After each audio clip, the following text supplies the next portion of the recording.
सापत्नपणाची वागणूक, अंतर्गत गटबाजी चव्हाट्यावर, खोपोलीत शिवसेना फुटीच्या उंबरठ्यावर। शिवसेनेत सापत्नपणाची वागणूक मिळत असल्याचा आरोप करत 4 नगरसेविकांच्या पतींनी बंडाचे निशाण फडकवल्याने खोपोली शिवसेनेतील अंतर्गत गटबाजी चव्हाट्यावर आली असून स्थानिक नेतृत्वाच्या मनमानी कारभाराला कंटाळून अनेक जण शिवसेनेला अखेरचा जय महाराष्ट्र करण्याची शक्यता असल्याने खोपोली शिवसेनेत मोठी फूट पडण्याची शक्यता वर्तवण्यात येत आहे। खोपोली नगरपालिकेच्या विषय समितीच्या निवडणुकीत डावलल्याचा आरोप करत शिवसेना नगरसेविकांच्या पतींनी बंडाचा इशारा दिला आहे। विशेष म्हणजे शिवसेनेचे शहर प्रमुख आणि गटनेते सुनील पाटील तसेच उपजिल्हा प्रमुख महेंद्र थोरवे यांच्यावर थेट आरोप करण्यात आल्याने शिवसेनेत खळबळ उडाली आहे। नवा आणि जुना असा भेदभाव करत सापत्नपणाची वागणूक दिली जात असल्याचा आरोप झाल्याने शिवसेनेत सारे काही आलबेल नसल्याचे समोर आले असून अंतर्गत गटबाजी या निमित्ताने पुन्हा एकदा समोर आली आहे। नगरसेविकांच्या पतींनी गटनेते सुनील पाटील यांना लक्ष्य केले। शिवसेनेचे 10 नगरसेवक असून एकाच वेळी अनेकांना शब्द देण्यापेक्षा एकाला शब्द दिला पाहिजे। स्थानिक पातळीवर निर्णय होण्याची गरज असून आपसात संघर्ष होणार नाही याची काळजी नेत्यांनी घेण्याची गरज असल्याचे मत शिवसहकार सेनेचे प्रमुख आणि नगरसेविका वनिता काळे यांचे पती हरीश काळे यांनी व्यक्त केले आहे। ज्यावेळी एखाद्याला शब्द देतो त्यावेळी एकाला शब्द दिला पाहिजे असं मला तरी मनापासून असं सांगावंसं वाटतं। तुम्ही दोघा तिघांना शब्द देता, हे साधे विषय आहेत इथले समित्यांचे, ही आपल्या प्राथमिक स्तरावर ते विषय घेतले जावेत आणि पक्षामध्ये चालेलं आहे हे पाहून कुठंतरी आम्हाला सुद्धा त्याचा खेद वाटतो आणि हे कुठंतरी बंद व्हावं।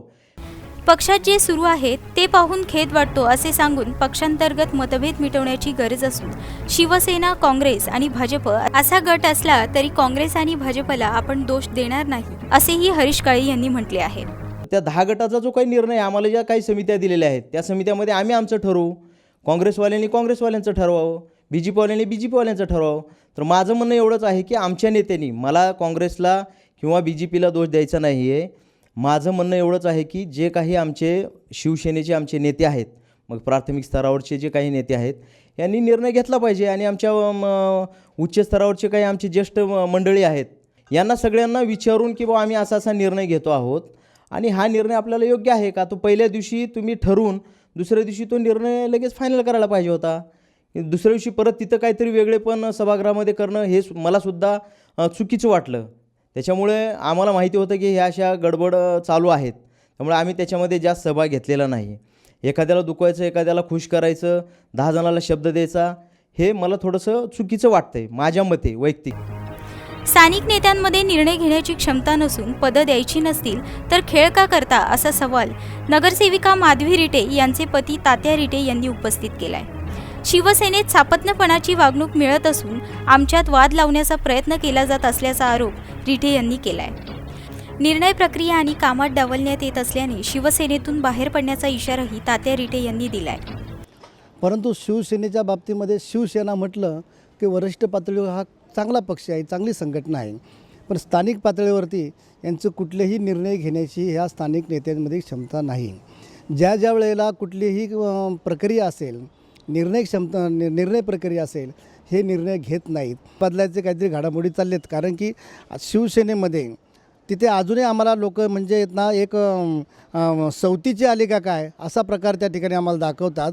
राजू सुर्वे किंवा प्रमिला सुर्वे हे आमचे नातेवाईक आहेत, विनाकारण ते काही आमचे दुश्मन नाही आहेत, ते आमचे ज्येष्ठ आहेत, परंतु ह्या लोकांनी आमच्यात वादविवाद निर्माण करून दिले आम्हाला ऐतेवेळा उभं करून। मग आता आमचा राग एकच आहे की तुम्ही ठाम निर्णय घेत नाहीत, म्हणून जर प्रत्येक वेळेला निर्णय प्रक्रिया असेल किंवा कामाच्या बाबतीमध्ये असेल फक्त डावलत असाल तर आम्हाला त्यामध्ये राहण्याचं स्वारस्य नाही आहे। असे आमचे 5-6 नगरसेवक आहेत, 5-6 नगरसेविका ह्या टेक्निकल म्हणून त्या ठिकाणी थांबतील किंवा त्यांचा निर्णय हा त्यांनी घ्यायचा, नगरसेवकांनी काय घ्यायचा, पण आम्ही जे पती आहोत ते आम्ही बाहेर पडण्याचा निर्णय घेतला आहे, ते आता आम्ही त्याच्यामध्ये ठाम राहणार आहोत। शिवसेनेचे गटनेते आणि शहर प्रमुख सुनील पाटील यांनी मात्र शिवसेनेत सारे आलबेल असल्याचा दावा केलाय। सर्वांना विश्वासात घेऊन आणि वरिष्ठांच्या मार्गदर्शनाखाली निवडी करण्यात आल्याचे पाटील यांनी सांगितले। एकही नगरसेवक नाराज नसल्याचा दावा करून आपण कुणालाही शब्द दिला नव्हता। बैठकीत जे ठरले त्याप्रमाणे सारे केले असून नाराज असल्याबाबत आपल्यासोबत कुणीही संपर्क केलेला नाही असे सांगून कुणीही पक्ष सोडून बाहेर जाणार नाही असा विश्वासही सुनील पाटील यांनी व्यक्त केलाय। हे आपण कमिटमेंट आहे केलेली नव्हती. शेवटी मिटिंग ही होती आणि त्या मिटिंगमध्ये मिटिंग घेतली गेली. तिथे शिवसेना, BJP आणि काँग्रेस या तिन्ही पक्षाचे नगरसेवक होते आणि त्या मिटिंगमध्ये ठरलं तेच आपण फायनल केलं. शिवसेना, BJP आणि काँग्रेस या तीन पक्षाचा गटनेता असल्यामुळे सर्वांना विश्वासात घेऊनच आणि वरिष्ठांशी बोलूनच ही पदं वाटप केली आहेत आणि कोणीही नाराज नाही. म्हणजे आपल्यामध्ये जे काय एखादी बातमी असेल, एखादा जर कोणी बोलला असेल, नगरसेवक किंवा नगरसेविका जर आमची प्रत्यक्षात कोण बोललं असेल तसं मला तुम्ही आपण सांगा, परंतु असं कोणी नाराज नाही आहे. शहर प्रमुख म्हणजे गटनेता सोडून त्या नगरपालिकेमध्ये पण शहर प्रमुख माझ्याकडे असं कुठलंही कोणी आत्तापर्यंत वक्तव्य केलं नाही किंवा माझ्याशी भाष्य केलेलं नाही. आणि खोपोली शहरामध्ये कोणीही पक्ष सोडून जाणार नाही अशा पद्धतीचं काम या शहरामध्ये चालू आहे. सर्वांना विश्वासात घेऊनच काम केलं जातं. सुनील पाटील यांनी बाजू सावरण्याचा प्रयत्न केला असला तरी शिवसेनेतील गटबाजी उघड झाली असून खोपोलीतील शिवसेनेचा कारभार काँग्रेस नगरसेवकाच्या मर्जीने चालत असल्याची चर्चा असून नगरसेविकांच्या पतींनीच बंड पुकारल्याने खोपोलीतील शिवसेना फुटीच्या उंबरठ्यावर असून शिवसेना नेते हे बंड कसे थोपवतात याकडे सर्वसामान्य शिवसैनिकांचे लक्ष लागले आहे. ब्युरो रिपोर्ट, संवाद मराठी लाईव्ह, खोपोली. श्री गणपती संस्थान महड, तालुका खालापूर, जिल्हा रायगड.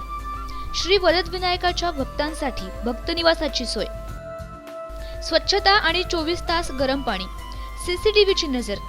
आगाऊ नोंदणीसाठी संपर्क करा 02192 26 69 12 72 76 47 38 54.